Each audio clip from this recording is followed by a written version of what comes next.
Dalam buku ini saya menemukan uraian yang mengasyikkan tentang perkembangan sains dan teknologi, bukan saja dari segi fakta-faktanya, tapi juga cerita manusiawi di balik setiap penemuan. Misalnya dalam buku mobil ini ya, ceritakan betapa mobil pertama itu ditemukan oleh Carl Benz, tapi orang-orang masih meragukan tentang penemuannya ini karena mobil ini belum pernah dicoba untuk jarak jauh. Nah, istrinya yang berani melakukan perjalanan jarak jauh itu, diam-diam dia membawa mobil penemuan Carl Benz ke kota tetangga yang jaraknya sekitar 100 km dan berhasil melakukannya. Dalam perjalanan dia juga mengalami beberapa masalah, misalnya bensin habis dan pipa tersumbat. Tapi istrinya ini, Bertha Benz namanya, dia sangat tahu tentang penemuan suaminya dan dia bisa mengatasi masalah itu. Misalnya pada saat pipa tersumbat, dia menggunakan pin topinya semacam jarum gitu untuk menyelesaikan masalah itu. Juga tentang bagaimana penemuan awal kereta api juga sempat diragukan oleh masyarakat pada saat itu karena masih belum bisa mengalahkan kereta kuda, dan juga relnya sering sekali patah sehingga orang-orang ragu untuk menerima penemuan teknologi. Cerita-cerita semacam ini membuat sains dan teknologi terasa dekat dengan kita. Anak-anak bisa melihat bahwa perkembangan sains dan teknologi itu bukan sesuatu yang mulus dan tiba-tiba ada begitu saja seperti yang kita nikmati saat ini, tapi mempunyai cerita-cerita tentang kegagalan, kecemasan, ketakutan, dan juga keberanian untuk mencoba yang bisa menginspirasi anak-anak dalam perkembangan mereka dalam belajar ya.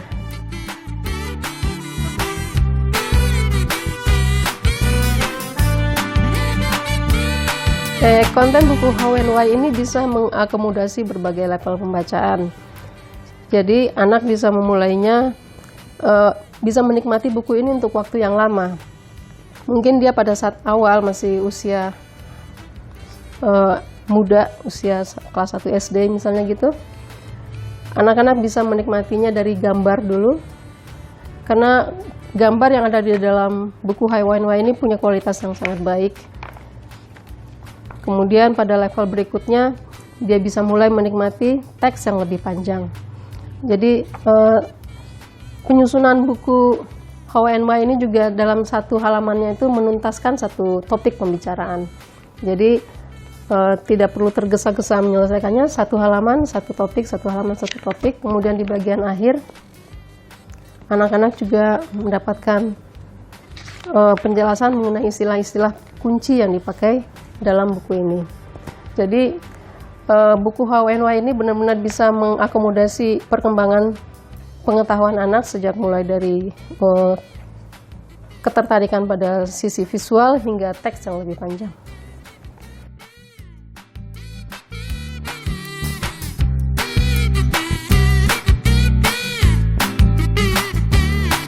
Internet benar-benar sebuah berkah untuk zaman sekarang, anak zaman sekarang, karena informasi benar-benar bisa diakses di ujung jari kapan saja, di mana saja. Tapi informasi yang tersedia di internet itu terserak di banyak tempat. Jadi misalnya anak ingin belajar tentang penemuan sejarah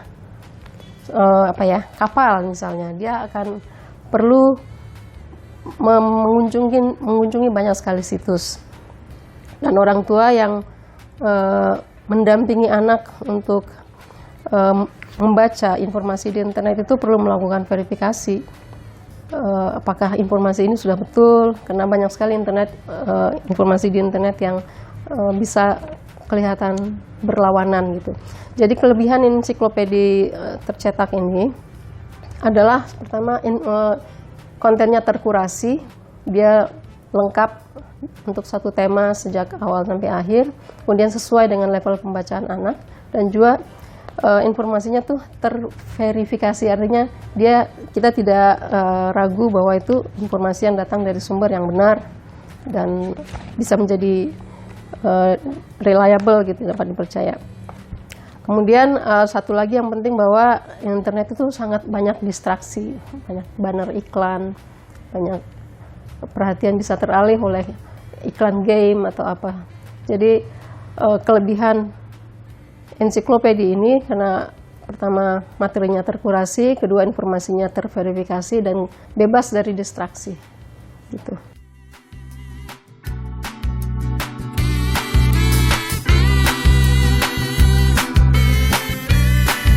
Pada saat memimpin HWNY ini saya sebenarnya juga menemukan banyak sekali hal-hal baru yang tidak saya ketahui sebelumnya.